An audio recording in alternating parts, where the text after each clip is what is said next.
Hoje a gente vai falar do significado do oitavo dia e de um fogo que, segundo a Kabbalah, precisa ser nosso. Eu sou Yair Alon e essa é a Energia Semanal.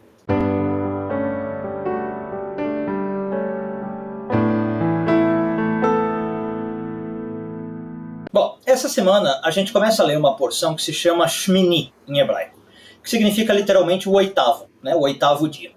E como sempre, o nome da porção não é um mero detalhe. Ela é o portão por onde tudo começa, onde a gente começa a entender o que está acontecendo no texto.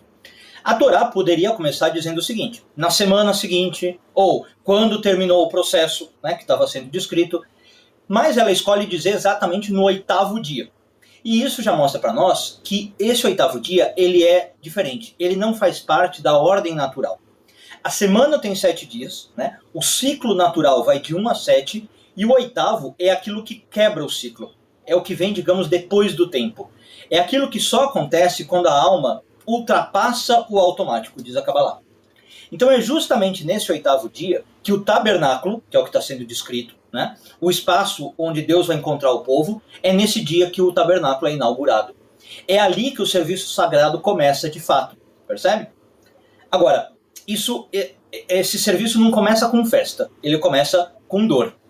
2 dos filhos de Arão, segundo o texto, chamados Nadav e Avihu, são consumidos por um fogo divino depois de eles trazerem um fogo estranho. É a expressão que a Torá usa.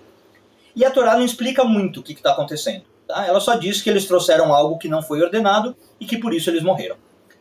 E a gente sempre escuta esse trecho com uma mistura de medo, com uma mistura de mistério. Por que esses 2 meninos morreram? O que eles fizeram de tão errado para serem consumidos pelo fogo?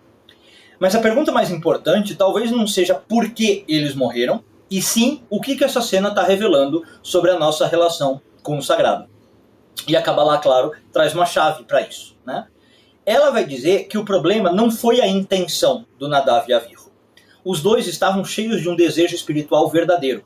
Eles queriam se aproximar, eles queriam se fundir, eles queriam se perder no fogo. Mas o que acontece é que o fogo que eles trouxeram era só deles. Não era um fogo que nasce do equilíbrio entre eu tenho desejo e saber me conter. Não era um fogo a serviço do mundo. Era um fogo no sentido assim de paixão espiritual. Eu quero muito, mas ele não tinha forma, ele não tinha limite, ele não tinha direção. O que isso simboliza, então? O que isso ensina? Que o sagrado, segundo a Kabbalah, não se alcança com excesso de emoção. E nem também com formalismo vazio. O sagrado você alcança quando a alma encontra o lugar certo em um gesto.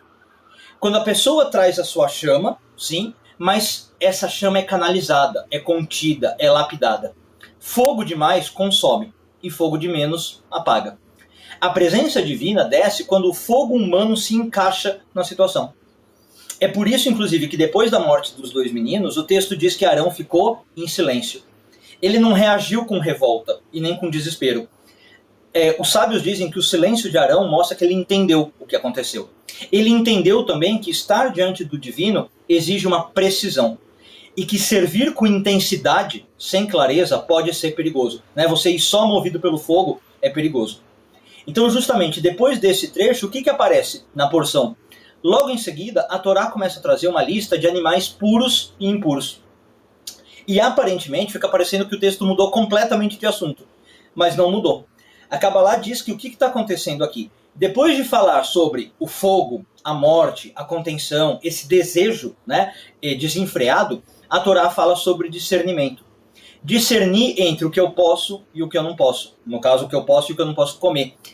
Mas num sentido mais amplo, entre o que eleva e o que obscurece. Ou seja, depois daquele incêndio de emoção mal canalizado, vem um chamado para a lucidez, percebe? Um chamado para o domínio. Uma separação sutil entre o que eu posso e o que não posso, o que é permitido e o que é proibido. E, de novo, não por punição, mas por refinamento. Porque depois desse fogo, eu tenho que refinar a minha energia. A Torá está dizendo, o verdadeiro serviço não é explodir. É você encontrar o equilíbrio entre corpo e alma, entre instinto e consciência, entre o desejo, sim, explosivo de subir, mas o dever de permanecer na Terra. Percebe? Então, no fundo, o que é esse Shmini, o nome da porção, esse oitavo?